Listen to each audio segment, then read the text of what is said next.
News બુલેટિનમાં આપનું સ્વાગત છે। હું છું પંકજ શર્મા। શરૂઆત મહત્વપૂર્ણ ખબરથી। ગૃહમાં કલાકારોના સન્માનના વિવાદ બાદ એક મોટો નિર્ણય કરાયો છે। આગામી 27 તારીખે કલાકારોને વિધાનસભામાં આમંત્રિત કરાયા છે। ગુજરાતી ઇન્ડસ્ટ્રીઝના કલાકારોને એટલે કે 300 જેટલા કલાકારોને આમંત્રિત કરવામાં આવશે। દરેક જિલ્લામાંથી ફિલ્મ અને સાંસ્કૃતિક ઇન્ડસ્ટ્રીઝ સાથે જોડાયેલા લોકોને આમંત્રણ અપાશે। પહેલા લોક સાહિત્યકારને આમંત્રણ આપી ગૃહની કામગીરી બતાવી હતી, જે બાદ થયો હતો વિવાદ। વિક્રમ ઠાકોરે આક્ષેપ લગાવ્યા હતા। કલાકારોને આમંત્રણ આપવા કલાકાર અને પૂર્વ ધારાસભ્ય હિતુ કનોડિયા અને બીજેપી સાંસ્કૃતિક સેલના ઇન્ચાર્જ જનક ઠક્કરને જવાબદારી સોંપાઈ છે।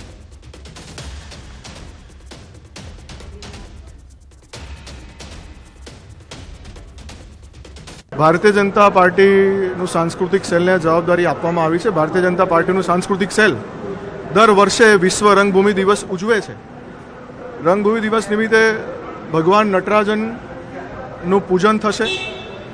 એમાં એ કાર્યક્રમમાં ગુજરાતમાંથી, આખા ગુજરાતમાંથી, ગુજરાતના દરેક જિલ્લામાંથી નાના મોટા તમામ કલાકારોને આમંત્રિત કરવામાં આવ્યા છે। અને ખાસ એ દિવસ વિશ્વ રંગભૂમિ દિવસ છે એટલે પસંદ કર્યો છે, જે કલાનું પૂજન છે। ભગવાન નટરાજન એ કલાની મૂર્તિ છે, તો ખાસ એટલે એ દિવસ પસંદ કરવામાં આવ્યો છે। અને એ દિવસે અહીંયા વિધાનસભામાં તમામ કલાકારો આવશે, વિધાનસભા નિહાળશે। તો 300 જેટલા કલાકારોને આમંત્રણ આપવામાં આવશે। 27 તારીખે આ તમામ આમંત્રિત કલાકારોને વિધાનસભામાં બોલાવાશે, સન્માન કરાશે। આ 300 જેટલા કલાકારોને બોલાવવામાં આવશે એવી યોજના તૈયાર કરવામાં આવેલી છે। ગૃહમાં કલાકારોના સન્માનનો જે વિવાદ થયો હતો અને વિક્રમ ઠાકોર જે રીતે સામે આવ્યા હતા અને તેમણે જે નારાજગી વ્યક્ત કરી હતી, ત્યારબાદ હવે એક મહત્વપૂર્ણ નિર્ણય કરાયો છે કે કારણ કે આગામી 27 તારીખે 300 જેટલા કલાકારોને વિધાનસભામાં આમંત્રિત કરાશે અને જે વિવાદ છે એને સમાવવાનો, એને શાંત કરવાનો આ એક પ્રયાસ પણ છે। આગામી 27 તારીખે આ તમામ જે કલાકારો છે, દરેક જિલ્લામાંથી જે કલાકારો છે એ તમામને વિધાનસભામાં આમંત્રિત કરાશે।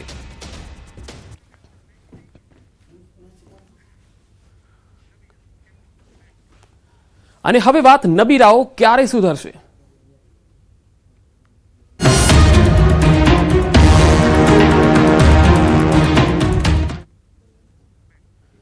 અમદાવાદમાં નબીરાઓ ફરી બેફામ બન્યા। નશામાં ધૂત થાર ચાલકે અકસ્માત સર્જ્યો। હિમાલયા મોલ પાસે આ ઘટના બની। અકસ્માત બાદ રાહદારીઓ સાથે મારામારી કરી। અકસ્માત બાદ નબીરાએ છરી બતાવી લોકોને ડરાવ્યા હતા। આરોપી નશામાં હોવાનું સામે આવ્યું છે। લોકો એકત્ર થઈ અને કાર ચાલકને આડે હાથ લીધો। 24 વર્ષીય હરેશ ઉર્ફે આકાશ ઠાકોરે અકસ્માત સર્જ્યો। નબીરાની થાર ગાડી પોલીસે જપ્ત કરી લીધી છે। પોલીસે આરોપી હરેશ ઉર્ફે આકાશ ઠાકોરની અટકાયત કરી લીધી છે। તસવીરોમાં જોઈ શકાય છે કે નશેડી થાર ચાલકે કઈ રીતે અકસ્માત સર્જ્યો અને ત્યારબાદ તે કેવી રીતે ફરતો હતો રસ્તામાં, એ જોઈ શકાય છે।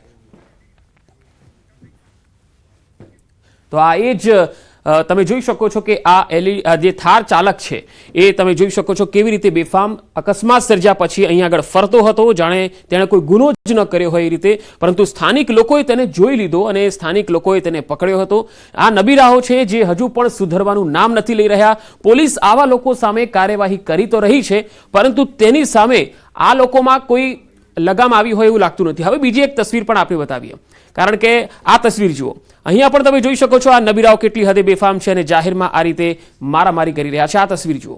આ નબીરાઓ ક્યારે સુધરશે? અહીંયા સ્થાનિક લોકો તેને માર મારી રહ્યા છે।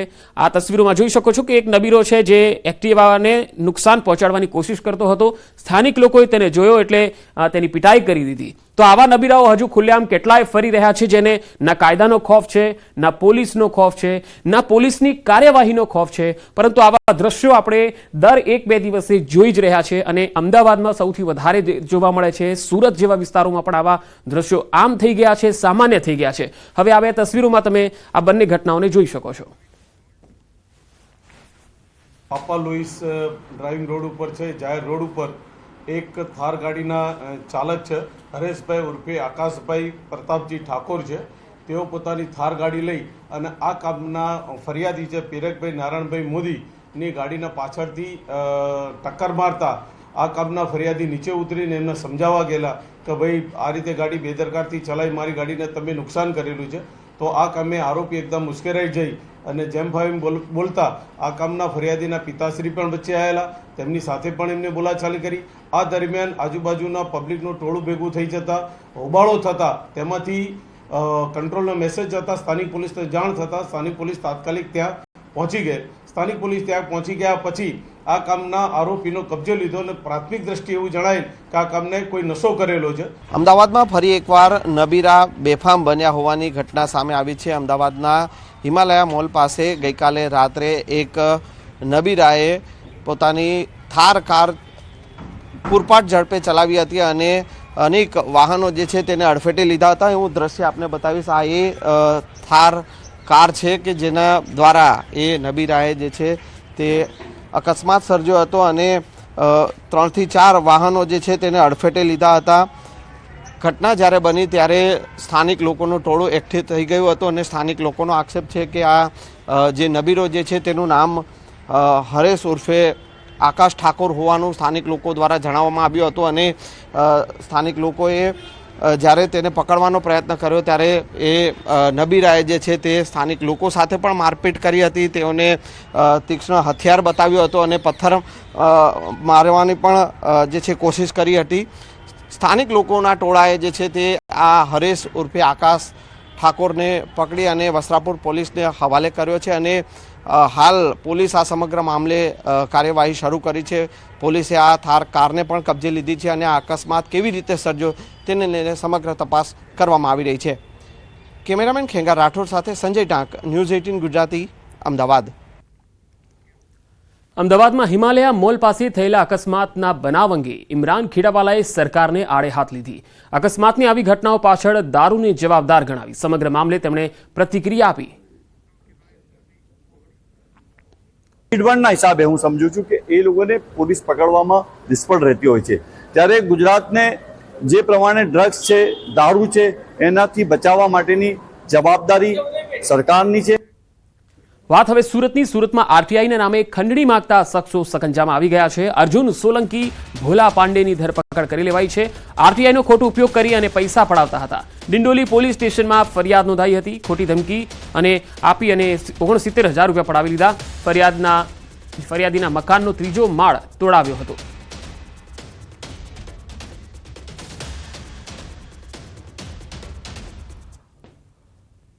પોલીસે આ બંને આરોપીઓ વિરુદ્ધ ગુનો નોંધેલ છે. આ બંને લોકોએ અવારનવાર એસએમસી ખાતે આ ઉપરાંત પોલીસ સ્ટેશન ખાતે પણ બહુ બધી અરજીઓ બહુ બધા લોકોની સામે કરેલ છે. આમાંથી જે અર્જુનસિંહ ફતેહસિંહ સોલંકી છે એ પોતે અગાઉ એક ગુનામાં સામેલ હતો કે જેમાં છેડતી મારામારી પ્રકારનો ગુનો એના વિરુદ્ધ નોંધાયેલો હતો. સુરત શહેરમાં હની ટ્રેપના કિસ્સાઓ વધ્યા છે. વરાછા પોલીસ સ્ટેશનમાં વધુ એક હની ટ્રેપની ફરિયાદ નોંધાઈ. પુણા ગામે રહેતા સામાજિક કાર્યકર પ્રવીણ ભાલાળા સામે ફરિયાદ નોંધાઈ. પ્રવીણ ભાલાળા અને એક મહિલા સામે ફરિયાદ નોંધાઈ છે. ફરિયાદીને લોનના બહાને મહિલા પાસે ફોન કરાવી અને બાદમાં કાવતરું કર્યું હતું. દિવ્યા ઉર્ફે દક્ષા મારફતે ફરિયાદીના અર્ધનગ્ન હાલતમાં યુગલ રોમાન્સ માણતા હોય તે પ્રકારના 2 વિડીયો ક્લિપ અને ફોટા પાડી લીધા. રેપના કેસમાં ફસાવી અને ધમકી આપી અને ફરિયાદી પાસે 14 લાખ પડાવી લીધા. વરાછા પોલીસે આ બાબતે ગુનો નોંધી અને તપાસ હાથ ધરી. ફરિયાદની હકીકત જોતા પ્રવીણ વિઠ્ઠલભાઈ ભાલાળા કે જે અન્ય એક મહિલા સાથે મળી અને આ 14 લાખ રૂપિયાનું એક્સટોર્શન કરેલું છે એ બાબતની ફરિયાદ નોંધાયેલી છે. સુરેન્દ્રનગરમાં ફરી ખનીજ ચોરી અંગે કડક કાર્યવાહી હાથ ધરાઈ. ચોટીલા પ્રાંત અધિકારી સહિતની ટીમ દ્વારા થાન તાલુકામાં રેડ પાડવામાં આવી. આ રેડ દરમિયાન જામવાડી ગામની સીમ તેમજ ભડુલા વિસ્તારમાં 150 જેટલા કાર્બોસેલના કૂવામાંથી ખનીજ ચોરી પકડી પાડવામાં આવી. સાથે જ જેટલા શ્રમિકોનું સ્થળ પરથી રેસ્ક્યુ કરવામાં આવ્યું હતું. ખનીજ વિભાગની આ રેડ બાદ ભૂમાફિયાઓમાં ફફડાટ ફેલાયો છે. આ રેડ દરમિયાન છે એ લગભગ 150થી પણ વધુ જે લાઈવ કૂવા છે કાર્બોસેલના ખનન માટે એ મળી આવેલા છે અને ત્યાં જે સાધન સામગ્રી હોય છે, ચરખી છે, જનરેટર છે, મશીન છે અને જે સાધનિક ઇન્સ્ટ્રુમેન્ટ છે એ પણ મળી આવેલા છે. તમામે તમામ જે જથ્થો છે એ જથ્થો જપ્ત કરી અને આગળની કાર્યવાહી ચાલુ છે. હાલ આ તમામ જથ્થો છે એ જથ્થાને મામલાદાર કચેરી થાનગઢ ખાતે લઈ જવામાં આવ્યો છે. મહેસાણામાં ટ્રક નીચે કચડાતા વૃદ્ધનું મોત થયું છે. ઊંઝાની મામલતદાર કચેરી પાસેનો આ બનાવ. લાકડીના ટેકે જઈ રહેલા વૃદ્ધ નીચે પટકાયા હતા. નજીકમાંથી પસાર થતી ટ્રકના પાછળના ટાયરમાં તે આવી ગયા હતા. રાહદારી નીચે પટકાયા બાદ ટાયર ફરી વળતા મૃત્યુ થઈ ગયું. સમગ્ર ઘટના સીસીટીવીમાં પણ કેદ થઈ.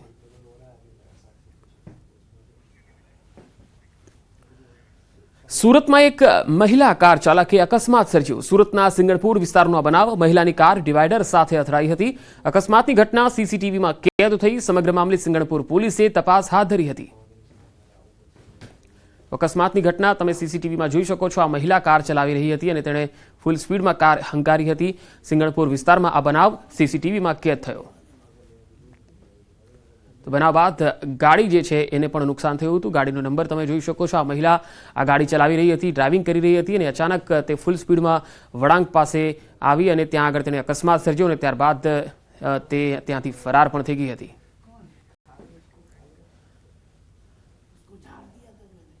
ભરૂચમાં સર્વિસ રોડના ખાડામાં એક કાર ખાબકી ગઈ. શ્રાવણ ચોકડી નજીક રોડની બાજુમાં કાર ખાબકી. ભરૂચમાં ઘણી વખત બ્રિજનું કામ ઘણા સમયથી ચાલી રહ્યું છે અને આ જ કારણથી ટ્રાફિકની સમસ્યા પણ વધી રહી છે.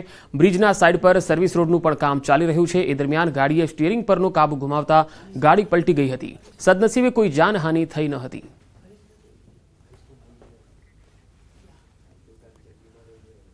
ડોર ટુ ડોરનું બેફામ દોડતા વાહનોનો ત્રાસ. ચાલતી કચરા ગાડીમાંથી પોટલું પડતા મહિલા ઘાયલ થઈ ગઈ. વડોદરામાં બાઇક ચાલક મહિલા ઘાયલ થઈ. બાઇક પર જતી મહિલા પર વજનદાર પોટલું પડ્યું. મહિલા પર કચરાનું પોટલું પડ્યું. બાલ બચી આ મહિલા. ઓવરલોડ સામાનથી ભરેલો હતો ડોર ટુ ડોરનો આ ટેમ્પો. કચરાનું પોટલું પડતા મહિલા ગંભીર રીતે ઘાયલ થઈ. બનાવ બાદ મહિલાનો આરોપ, પોલીસ કે મનપાએ ડોર ટુ ડોર કચરા ગાડીના ચાલક સામે કોઈ જ પગલાં ન લીધા. એટલે સામેથી આ ડોર ટુ ડોર વાહનવાળાનો ટેમ્પો આવ્યો અને એની ઉપર એને છે ને કોથળા મોટા મોટા ભર્યા હતા અને બધા ભરીને છૂટા જ હતા. એટલે એટલો ફાસ્ટ હતો ને કે એક કોથળો ઉચકીને ત્યાંથી ઉડીને સીધો મારા માથા ઉપર આવ્યો. એટલે મારો કંટ્રોલ ગયો એટલે હું પડી ગઈ. એટલે પછી હા ઘસડી એટલે ત્યાં પબ્લિક ભેગી થઈ ગઈ. પછી એને બધા લોકોએ આમ ઉચકીને સાઈડમાં બેસાડી અને પછી મેં મારા જ મોબાઈલમાંથી પોલીસને ફોન કર્યો. બાકી જો પબ્લિક ના હોત તો આ ડ્રાઈવર ભાગી ગયો હોત. હું જયારે હોસ્પિટલમાં હતી ને તો પહેલા શબ્દ મેં એવા સાંભળ્યા કે બેન આવા એક્સિડન્ટ તો થયા કરે. એ પોલીસ વાળા ભાઈએ જાણી જોઈને નથી ભટકાડતા, એમ ઇન્ટેન્શનલી નથી એક્સિડન્ટ કરતા. આવા એક્સિડન્ટ થયા કરે તો માણસ મરી જાય તોય કોઈ જીવનો એકદમ સસ્તો થઈ ગયો છે. બધાને ખબર છે કોર્પોરેશનની ગાડી હતી એ કોઈ બેનને ભટકાઈ, બરાબર છે, તોય કોર્પોરેશન તરફથી કોઈ ફોન નથી આવ્યો. અમદાવાદમાં બુલેટ ટ્રેનની કામગીરી દરમિયાન એક ક્રેન તૂટી પડવાની જે દુર્ઘટના થઈ હતી ત્યારબાદ હવે પરિસ્થિતિ કાબૂમાં છે. ઘટના બાદ રદ થયેલી તમામ ટ્રેનો રાબેતા મુજબ ચાલુ કરી દેવાઈ. વહેલી સવારે ટ્રેકને ક્લિયરન્સ આપવામાં આવ્યું હતું. સવારે 5:45 વાગે પ્રથમ ટ્રેન હેમખેમ રવાના થઈ ગઈ. તો કેન્સલ થયેલી ટ્રેનો રાબેતા મુજબ શરૂ થઈ ગઈ છે. અમદાવાદથી મુંબઈ જતી ઘણી ટ્રેનો રદ પણ થઈ હતી કારણ કે આ જે ટ્રેક હતો ત્યાં આગળ બુલેટ ટ્રેનની એક ક્રેન છે એ નીચે પટકાઈ હતી અને તેના કારણે રેલ વ્યવહાર ખોરવાયો હતો. સવારે 4:41 એને ટ્રેકને ક્લિયર કરવામાં આવ્યો છે. ટ્રેકને ક્લિયરન્સ આપ્યું, ઓએચઈને ક્લિયરન્સ આપ્યું છે. પહેલી ગાડી ગુડ્સ ટ્રેન રવાના કરી હતી 5:45 વાગે. એના પછી સેકન્ડ ગાડી જે હતી તે ગોરખપુર અમદાવાદ ગાડીને સક્સેસફુલી રવાના કરી. એના પછી લોકશક્તિ ગાડી ગઈ છે. એમ પ્રમાણે ગાડીનો સિલસિલો ચાલતો ગયો અને હવે એકદમ બધી ગાડી હવે નોર્મલ રીતે ચાલી રહી છે. દાહોદનો બહુચર્ચિત નકલી કચેરી કેસ ફરીથી ચર્ચામાં આવ્યો. આ પ્રકરણમાં સંડોવાયેલા બંને ભાઈઓ વિરુદ્ધ કોન્ટ્રાક્ટરે ફરિયાદ નોંધાવી. નકલી સરકારી કચેરી કૌભાંડમાં માસ્ટરમાઇન્ડ 2 આરોપીઓએ કોન્ટ્રાક્ટરને કામ આપ્યા બાદ પૈસા ન ચૂકવતા ફરિયાદ નોંધાઈ. કોન્ટ્રાક્ટર દ્વારા બોરવેલ, કૂવા તથા ચેકડેમનું કામ કરવામાં આવ્યું હતું, પરંતુ પૈસાની ચૂકવણી ન થતા કોન્ટ્રાક્ટરે પૈસા માંગતા તેને મારી નાખવાની ધમકી આપી. ત્યારે હાલ પોલીસે ગુનો નોંધી આગળની કાર્યવાહી હાથ ધરી છે. બધું કામ 1,28,00,000 રૂપિયાનું કર્યું હતું. એના અંદર એ પૈસા મેં નથી લીધા. જે તે સમયે જે તે દુકાનોમાંથી મેં માલ સામાન લીધો છે એ દુકાનોના ખાતા નંબર મેં આપ્યા છે. તો એ દુકાનોમાં એ પૈસા આપ્યા છે. જે તે દુકાનોમાં લીધો એ દુકાનોમાં એ લોકોએ પૈસા આપ્યા છે. રેતી, કપચી, સિમેન્ટ, લોખંડ ને જે તે ઇટાચી મશીન, બોરવેલ એમના પૈસા એમને આપ્યા છે. ને બધાના એનામાંથી અડધા પૈસા 2-5 લાખ રૂપિયાના બધાના બાકી છે. ને એમના એ લોકો એમના મજૂરી ધંધા કરવા આવે ને એમના લીધે એ લોકોના અકાઉન્ટ પર સીઝ કરી દીધા છે. ને મારા ખુદનું અકાઉન્ટ સીઝ કર્યું છે. અમને નથી ખબર કે આ નકલી કચેરી ચલાડે છે કે આ લોકો નકલી સરકાર હાથે ફ્રોડ કરે છે. ને આજ સુધી અમારા પર એવા કોઈ જાતના ગુના દાખલ થયા નથી. કોન્ટ્રાક્ટરનું કામ કરે છે અને જેની ઓળખાણ 2020-21માં આ કામના જે આરોપીઓ છે એઝાઝ મહેમદ જાકીર અલી સૈયદ અને અબુબકર જાકીર અલી સૈયદ નાઓ સાથે થયેલી. તેઓએ એમને કીધેલું કે ભાઈ અમે તમે મેઇન કોન્ટ્રાક્ટ સરકારી કોન્ટ્રાક્ટ અમે રાખીએ છીએ અને તમારે પેટા કોન્ટ્રાક્ટમાં મારી સાથે કામ કરવાનું છે તેમ કહી એની પાસેથી દાહોદ જિલ્લાના અલગ અલગ જગ્યાએ ચેક ડેમો તેમજ અન્ય કોન્ટ્રાક્ટના કામો કરાવડાવેલા. પણ આ કામો કરાવ્યા બાદ આ કામના જે ફરિયાદી છે એમને કોઈપણ જાતનું પેમેન્ટ કે કરેલું નહીં. ત્યારબાદ આ જે ફરિયાદી છે તેમની પાસે અવારનવાર પૈસાને બાબતે પૂછપરછ કરતા આ કામના જે સામાવાળા બંને આરોપીઓ છે તેમના ફરિયાદીને જાનથી મારી નાખવાની ધમકી આપેલ અને એને બીભત્સ ગાળો બોલી, જે અંતર્ગત ઝાલોદ પોલીસ સ્ટેશન ખાતે ગુનો રજીસ્ટર કરવામાં આવેલ છે. ખેડાના માતરમાં મહેલજમાં પુરવઠા વિભાગના દરોડાનો જે મામલો હતો, મોડી રાત સુધી જેન્ટલ એગ્રો ઇન્ડસ્ટ્રીઝમાં પુરવઠા વિભાગના દરોડા ચાલ્યા હતા. સમગ્ર બાબતે જિલ્લા પુરવઠા અધિકારી અક્ષય પારગીનું નિવેદન. ગઈકાલે બાતમી મળી હતી કે મહેલજ ગામે સરકારી અનાજનો જથ્થો છે, જ્યાં તે બાતમીના આધારે મામલતદાર સાથે ગોડાઉનમાં દરોડો કર્યો, જેમાં ગોડાઉનમાં 283 ટન ઘઉં, 63 ટન અને 34 ટન બાજરીના જથ્થો હોવાનું માલુમ પડ્યું. આ જથ્થાનું સ્ટોકપત્ર માંગતા તેઓ રજૂ કરી શક્યા ન હતા, જેના આધારે આ જથ્થો સીઝ કરી કલેક્ટર સાહેબને કેસ સોંપવામાં આવ્યો. અંદાજિત 1.40 કરોડ રૂપિયાનો જથ્થો હોવાનું માલુમ પડ્યું. સરકારી અનાજનો આ જથ્થો છે કે કેમ તેના સેમ્પલ લઈ અને પૃથ્થકરણ માટે ગાંધીનગર મોકલાયા છે.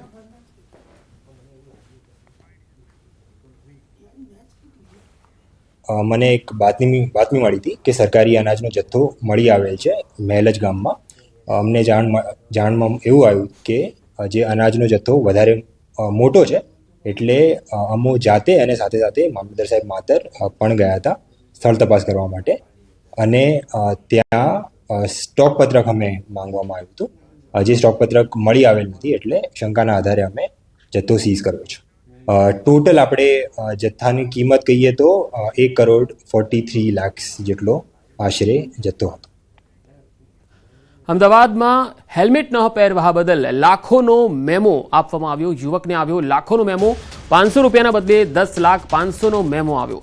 પોલીસ ચોકી બોલાવી અને લાખોનો મેમો આપતા યુવક ચોંકી ગયો. હેલ્મેટ ન પહેરવા બદલ આ મેમો આપવામાં આવ્યો. ખોખરાના યુવકે પોલીસ કમિશનર ઓફિસ જઈને રજૂઆત કરી. હાજર સ્ટાફે યોગ્ય નિરાકરણ લાવવા માટેની ખાતરી પણ આપી છે. યુવકને લાખોનો મેમો આવ્યો. આમ તો એક વખતનો મેમો છે એ 500 રૂપિયાનો હોય છે. 500 રૂપિયાના બદલે 10,05,000નો મેમો આવતા આ યુવક છે એ પણ ફફડી ગયો હતો. જે વાહન ચાલક છે એ પણ ફફડી ગયો હતો કે આટલો બધો મેમો કેવી રીતે આવી શકે. પોલીસ કમિશનરે રજૂઆત કરી. વધુ માહિતી મેળવીએ. સંવાદદાતા ઋત્વિજ સોની જોડાયા છે. ઋત્વિજ, આજે વાહન ચાલકને 10,05,000નો મેમો આવ્યો છે. શું રજૂઆત કરવામાં આવી અને તેનું નિરાકરણ આવ્યું કે ન આવ્યું? હજી પંકજ, વાત કરીએ તો આ જે યુવક છે, જ્યારે તેને પોલીસ ચોકીએ બોલાવવામાં આવ્યો હતો ને આ મેમો આપવામાં આવ્યો હતો ત્યારે પોતે પણ ચોંકી ગયો હતો, કારણ કે જેની કિંમત હતી, જે મેમોની દંડની રકમ હતી, તે દંડની રકમ 10,05,500 હતી. એટલે જ્યારે યુવકને આ મેમો આપવામાં આવ્યો હતો ત્યારે તેણે આ દંડની રકમને લઈને પોલીસ કમિશનર ઓફિસ પહોંચ્યો હતો અને રજૂઆત પણ કરી હતી. જોકે જે હાજર સ્ટાફ તેને મળ્યો હતો તેઓએ પણ તેને આશ્વાસન આપ્યું હતું કે તેની જે યોગ્ય રજૂઆત છે તે પહોંચાડવામાં આવશે અને યોગ્ય નિરાકરણ પણ લાવવામાં આવશે કે ક્યાંક ને ક્યાંક ભૂલ થઈ હોઈ શકે છે. એટલે જે હેલ્મેટ ન પહેરવા માટેનો જે કાયદેસરની દંડની રકમ છે તે ચૂકવવા માટેની જે આશ્વાસન છે તેને આપવામાં આવ્યું હતું. જોકે મહત્વની બાબત તો એ છે કે જ્યારે તેના હાથમાં મેમો આવ્યો હતો ત્યારે તે ચોંકી ગયો હતો, કારણ કે જે દંડની રકમ હતી તે ખૂબ જ મોટી હતી. એટલે યુવક પાસે જ્યારે આ મેમો આવ્યો હતો ત્યારે તેણે કમિશનર ઓફિસ જઈને પણ રજૂઆત કરવી છે. જી ઋત્વિજ, આભાર માહિતી આપવા માટે. રાજ્યના વધુ સમાચાર જોઈશું. હાલ રોકાઈશું એક વિરામ માટે.